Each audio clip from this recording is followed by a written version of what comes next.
बिस्मिल्लाहिर्रहमानिर्रहीम, अस्सलाम वालेकुम डियर स्टूडेंट। उम्मीद आप सब खैरियत से होंगे। आज का जो हमारा लेक्चर है थोड़ा छोटा है लेकिन बहुत ही इंपॉर्टेंट और इंटरेस्टिंग है।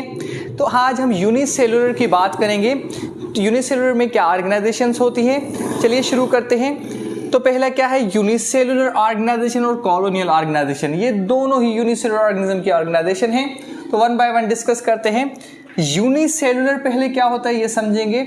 यूनि का मतलब होता है वन एंड सेलुलर का मतलब होता है सेल। तो बच्चों यूनिसेल का मतलब हो गया सिंगल सेल ऑर्गेनिज्म।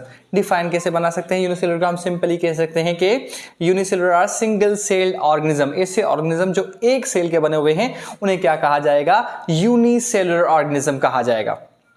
उसके बाद बच्चों इसकी कुछ पॉइंट है मैंने लिखी है यहाँ पे। ये unicellular, all unicellular carried out all activities of life. हमने लाइफ को डिस्कस किया था कि लिविंग्स जो होते हैं, लाइफ जो होती है वो एक्टिविटीज करते हैं। तो जाहिर सी बात है यूनिसेलुलर क्या है, लाइफ में इंक्लूडेड है, लिविंग्स हैं, तो वो सारी एक्टिविटीज करेंगे। फॉर एग्जांपल मैंने यहाँ पे कुछ मेंशन की हुई है, डाइजेशन भी कर सकते हैं, फूड को डाइजेस्ट कर सकते हैं, रेस्पिरेशन सांस ले सकते हैं, एक्सक्रीशन कर सकते हैं, मूवमेंट कर सकते हैं। तो जैसे दूसरे ऑल लिविंग्स काम करते हैं वैसे यूनिसेलुलर काम कर सकते हैं। तो सेकंड पॉइंट, ये किस बेस पे काम करते हैं बच्चों, on the basis of cellular simple based. Simple cellular method होता है इनमें, उसके बेस पे काम करते हैं। अच्छा, इसके एग्जाम्पल कुछ लिखे हमने, bacteria, amoeba, paramecium and Euglena. ये सारे ऑर्गेनिज्म क्या है, यूनिसेलुलर है, एक सेल के बने हुए हैं। उसके बाद दूसरी हमने जो ऑर्गेनाइजेशन लिखी है वो क्या है, कॉलोनियल ऑर्गेनाइजेशन। ये भी यूनिसेलुलर की ऑर्गेनाइजेशन है लेकिन वो क्या करते हैं, कॉलोनी बना के रहते हैं, आपस में मिल के रहते हैं। तो चलिए इसमें डिस्कस करते हैं वन बाय वन जो भी पॉइंट्स हैं। Unicellular live together but do not have any labour division.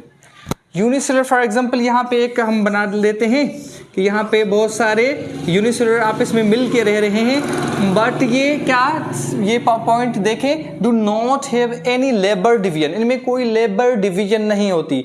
What it mean by, ये एक दूसरे के लिए कोई काम नहीं करते, जस्ट आपस में मिल के रहते हैं। ठीक है, दूसरी पॉइंट क्या है, each unicellular live its own life. हर यूनिसेलुलर यहाँ पे जो होता है वो अपनी जिंदगी गुजारता है, दूसरे की लाइफ में कोई इंटरप्ट नहीं करता ह्यूमन की तरह। उसके बाद क्या है, they do not depend on others, दूसरों पे डिपेंड नहीं करते, खुद पे ही अपने बलबूते पे जिंदगी गुजारते हैं। उसके बाद never form multi cellular structure.